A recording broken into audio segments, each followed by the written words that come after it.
Sono Franco Pinna, sono il sindaco di Orani, una comunità estremamente laboriosa. Quest'anno siamo alla 12ª edizione di Cortes Apertas e riteniamo sia importantissimo per la nostra comunità farne parte e partecipare attivamente, anche con una certa capacità di reinventarsi, perché quest'anno abbiamo dato molto risalto a un'iniziativa totalmente nuova nel contesto delle nostre comunità e per la prima volta in Sardegna è stato fatto, si sta svolgendo il primo campionato regionale del Sormastro de Muro, cioè, per essere chiari, per tradurre semplicemente dei muratori, quelli che lavorano e fanno le case.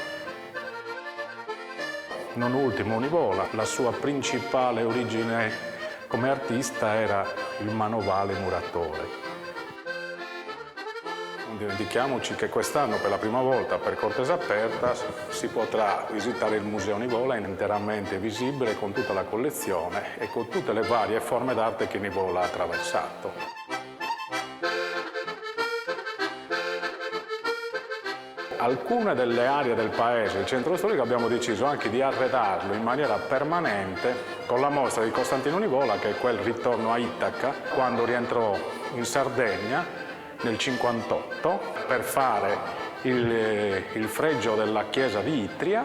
Abbiamo deciso di farne uno spazio permanente di arredo urbano e artistico.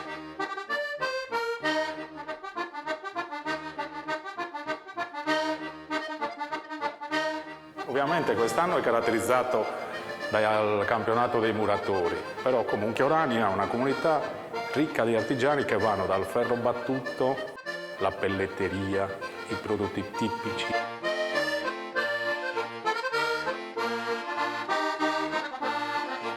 Poi abbiamo un altro prodotto molto gustoso, la scazza, la cosiddetta, il plurale, è una frittella che viene fatta semplicemente con farina, sale e acqua, che non è dolce. Si può mangiare con i formaggi, ma si può mangiare anche col miele. Nella tradizione presente da sempre, io ricordo da quando ero bambino che aspettavamo il carnevale per mangiarlo, ma adesso si fa carnevale, ma si fa tranquillamente a Cortes Apertas, come si fa tranquillamente per il Natale e in tutti i diversi periodi dell'anno.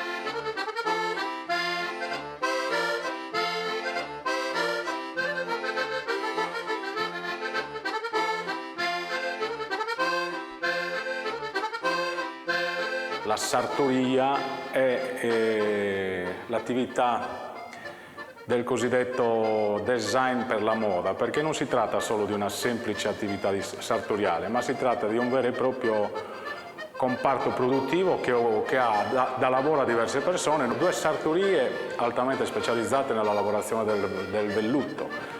Non ultimo, anche in questa edizione di Cortes Apertas c'è una giovane e brillante stilista, e che sicuramente denota una comunità non rigida da quel punto di vista, quindi sì il velluto che è la tradizione, ma anche gli abiti da sposa, gli abiti eleganti femminili e anche maschili.